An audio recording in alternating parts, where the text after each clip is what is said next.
The suspect in 2 college killings is caught, days after police said there was no threat to the community. Why does law enforcement say that so often with suspects on the loose? Most people that commit a murder don't go on a rampage. Colorado did not just become the Wild West of funeral homes. 40 years ago, the state tossed out the rules. They were warned that would bring in some shady operators. Democrats try to add more secrecy to what they're doing at the state capitol. And a university in Colorado decides to allow its students to move ahead without the dysfunctional federal student aid system. That's tonight on Next. Classes were out, but the community was together at the University of Colorado, Colorado Springs today, gathering to remember the 2 people killed in a dorm room last Friday. This morning, police in the Springs announced the arrest of the murder suspect, 25-year-old Nicholas Jordan, a UCS student from Detroit, Michigan. Investigators say he knew the victims, a fellow student, Samuel Knopp, and Sealy Rain Montgomery, who's not a student. Knopp was from Parker. Police say that they've had a warrant for Jordan's arrest since Friday night and found him sitting in a vehicle in a neighborhood in Colorado Springs this morning. On Friday, through the weekend, with the killer on the loose, Colorado Springs police insisted that there was no threat to the community. We hear those words from law enforcement often, even in situations where a suspect is not yet in custody. Marshall Zellinger looks at law enforcement's reasoning behind that frequent claim. Threat is defined as a person or thing likely to cause damage or danger. Yet law enforcement, like Colorado Springs Police on Friday, said there was no threat after 2 people were killed in a dorm on the campus of University of Colorado, Colorado Springs. We don't believe at this point that there is an ongoing threat to the community, and we're investigating this as an isolated incident. Even UCCS told students in an alert there is no safety concern on campus. But on campus, police found 24-year-old student Sam Knopp shot and killed, along with a 26-year-old woman, Sealy Rain Montgomery. You feel like you know who it is, you know what their motives were, and you don't see signs that they're someone who's likely to become, a serial shooter, that you may make a statement to that effect because you're trying to balance the concern in the community. Justin Smith is the former Larimer County Sheriff. We asked him about law enforcement saying there's no threat when someone who just killed other people is still out there. Typically, you don't see them go on to multiple murders. Saying there is no threat to the public is something we have heard before. In 2017, Park County teenager Maggie Long was killed in her home. The home was burglarized and set on fire. A few months later, then Sheriff Fred Wegner released details of the crime and showed photos of the types of guns that were stolen from the home, and then assured the public that the unknown killer or killers were not a danger. Based upon the information that we have gathered, we are very confident that there is no threat out there right now to anybody else. What it's doing is acknowledging that law enforcement, throughout their investigation, has enough information that they believe that the motive on this was very targeted to those individuals, and that the evidence so far is not pointing to this person having a likelihood to be targeting others in the community.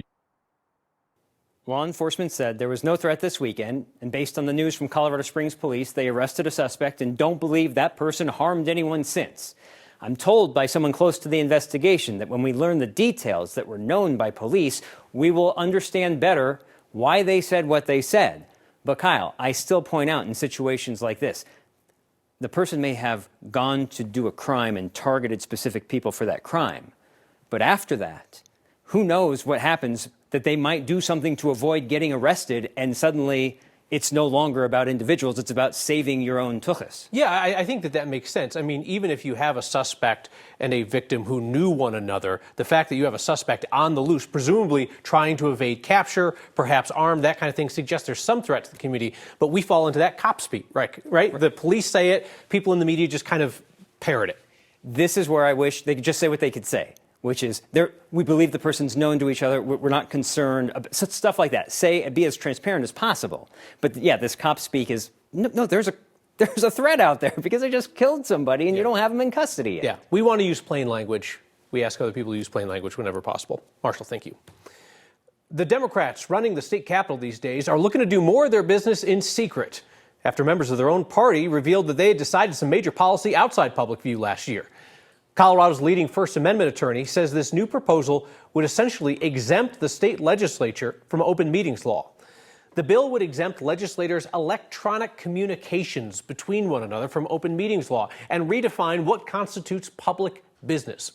Steve Zansberg, who represents 9 News and other Colorado media outlets in open records cases, he told our partners at the Denver Gazette that the Democrats' plan would leave the public, quote, completely in the dark.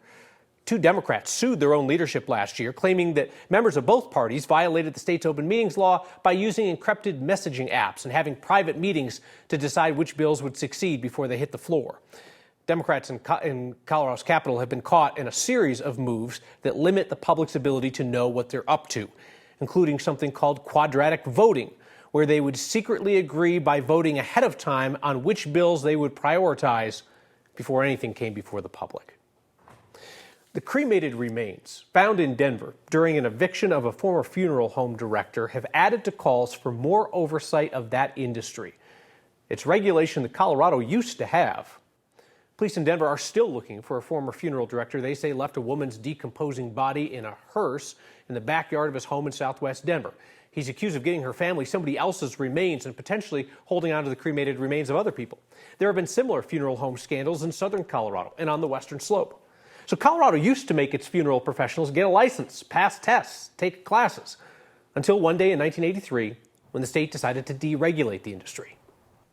You had the influx of, I think, major corporations who didn't see a need for that. It was a cost-saving matter for them. Michael Blackburn was the president of the Funeral Directors Association back in 1983. He said at the time the state only allocated $2,000 a year for funeral home inspections. It was only enough to fund the inspections on the western slope. He led funeral directors in asking for more funds to keep the regulations in place. Blackburn says he warned the legislature about the risk of deregulation. If you do this, you're going to end up as a dumping ground for states that have taken licenses away from funeral homes and funeral directors. So here we are today. Colorado's now working at re-regulating funeral professionals, but Blackburn warns even with new regulation, he thinks it's going to take a while to weed out all the bad apples who have come here from other states. For a transgender Coloradan, a new name can be a source of pride or safety. A name and an identity that's been discarded can be used as an attack or slur. State legislators are now looking at 3 bills that would make it easier for certain people to change their names, from children to convicted felons. Our Julissa Arizari has that story. Inside the Colorado State Capitol, 3 different bills are hoping to achieve one thing: the freedom to gender identify with ease. HB 1071 would make it easier for a person convicted of a felony to change their name. HB 1039 would require public schools to use a student's preferred name. And HB 1017 would give foster children the ability to express gender identity. All 3 bills would reduce dead naming, which is when someone is intentionally called by a name they have changed as part of their gender transition. So if someone is being dead named consistently, it means I'm not worthy. I have no ability to determine the course of my life. Reverend Nicole Garcia is a licensed professional counselor here in Colorado. As a transgender woman herself, she understands the mental health effects dead naming has. It definitely leads and contributes to depression. When you don't call someone by the name they want to be known by in the world, it is just disrespectful. If an individual wants to have a name to conform with their identity, who am I to judge? Republican State Representative Matt Soper agrees no one should be dead named, but does not agree with any of these bills. He worries about the implications if they pass. Kids will definitely find a way to weaponize this against the teacher and against schools. All 3 bills are still under consideration. While they are different in so many ways, a part of their goal seems to be the same. And it doesn't matter if you're 13, 18, 27, or 67. Our names are important.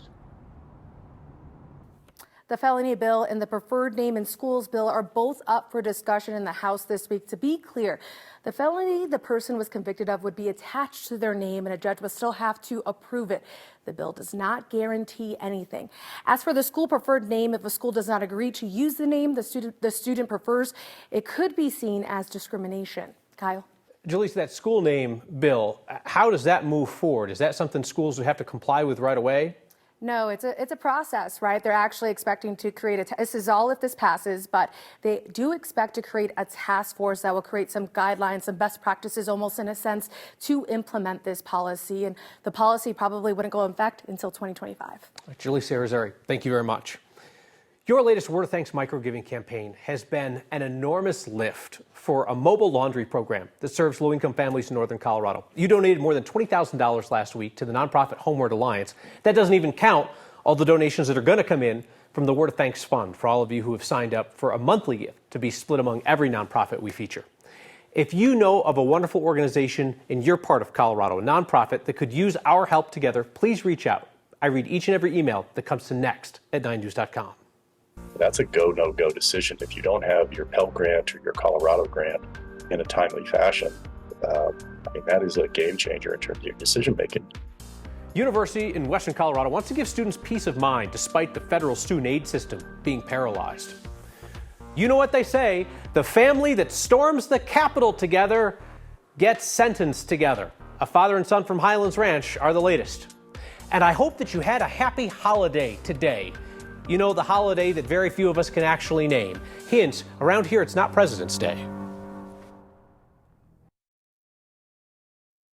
Father and son from Highlands Ranch are the latest Coloradans to be sentenced for taking part in the January 6th insurrection at the U.S. Capitol. They're not going to face jail time for entering the Capitol, where prosecutors say they confronted law enforcement. David Tyner and his son Christian have been sentenced to 3 years probation after pleading guilty to charges including disorderly conduct. Court records show that the Tyners went to President Trump's rally on January 6, 2021, and David told investigators that they followed the crowd up to the Capitol. David claimed that they didn't enter the Capitol with the mob, but there they are with the little circles drawn around them. Investigators say they were actually inside for about 16 minutes and that David confronted a law enforcement officer there. Kathy Sabinson now with a look ahead to the weather.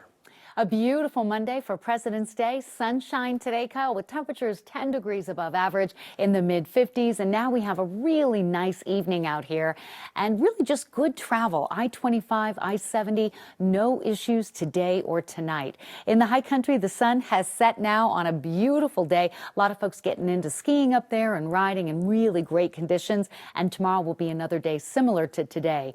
56 the high in Denver, 60s in southeastern Colorado. And your weather headlines, we of course have another storm on the way, and we'll start to see a little snow fly in the high country tomorrow, but not enough that we have winter weather or travel advisories posted. This is a system bringing more heavy flooding rain to areas like Santa Barbara, Los Angeles, San Diego, where the threat of mudslides and the need for sand bags is definitely something we'll be talking about in the next 24 hours. Southwesterly winds ahead of this system will bring us warm weather, a few high clouds, and a few occasional snow showers to the northern and central mountains. It's Wednesday into Thursday. That's when we could see some decent accumulation around areas like Steamboat and Winter Park and Vail.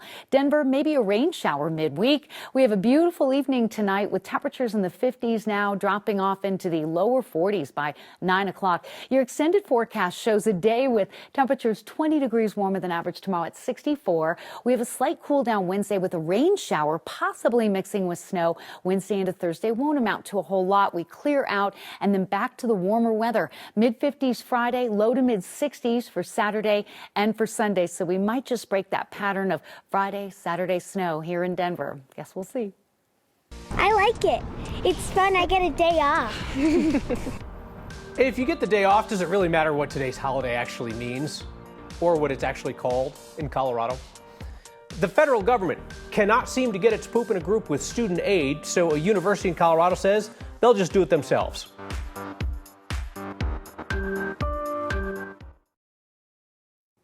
Millions of college students are stuck, waiting to find out whether they can afford to go to college or go back to college because of the cluster of a rollout of the new federal student aid process. Some colleges have pushed back enrollment deadlines.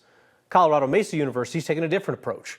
The U.S. Department of Ed says it could still be months before they send out financial aid award offers, even though most colleges expect their students to start enrolling in early May. Instead of waiting for that process to play out federally, CMU's come up with their own financial aid calculator to estimate the federal aid students can expect. It uses family income information to calculate what kinds of need-based aids, like Pell Grants, students can expect in the fall, then pair that up with whatever CMU's going to give them in scholarships and grants. CMU says this is especially important for their students who tend to rely heavily on federal aid. Our population is about 2/3 first-generation, low-income, or students of color. If you add in rural students, that's darn near 90% of our population. If our high-need students can't get access to need-based financial aid in a timely way, the truth is they're likely not to go to college at all.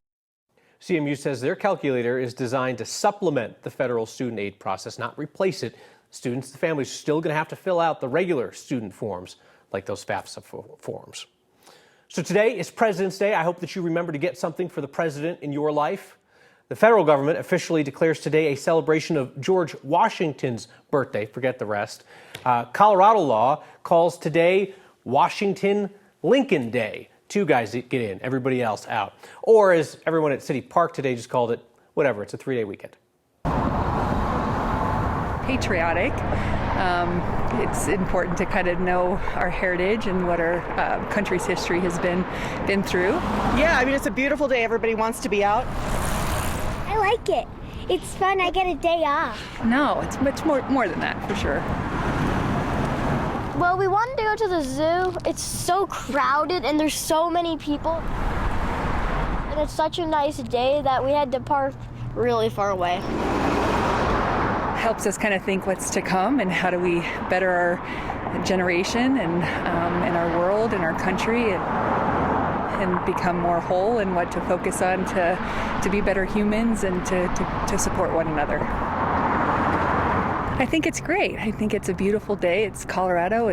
There's lots to do downtown, and it's neat to see people out and about and with family and enjoying the day off for sure. And I think everybody had the same idea as we did, so we have a long haul over to the zoo, and hopefully we can still make a reservation time. We're back here with your feedback about my personal failings and the most Colorado car wash we saw today. Next.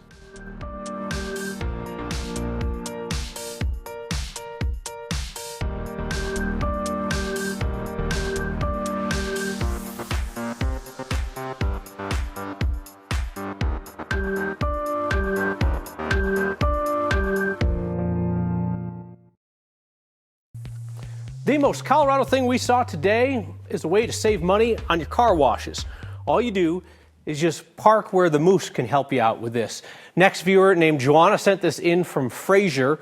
They have a lot of moose car washes up there. She said they actually did a pretty good job. They missed a couple spots. He's checking for customer feedback right there. If you see something more Colorado than that, and it'll be tough to top, email us next@9news.com. In feedback tonight, this is about the bungled tease, the promo for this show at the end of nightly news. Adam on Thread said, "Kyle's so cool they run bloopers as promos." No, that one was live, Adam, and I would have done better had I actually written down what I wanted to say. You ever reach for a word and you can't find it? Yeah.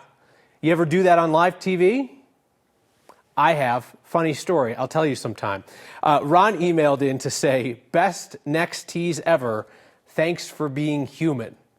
You know what, Ron? On our best days and on our worst, there's your common thread right there. Try our best to be real. See you next time.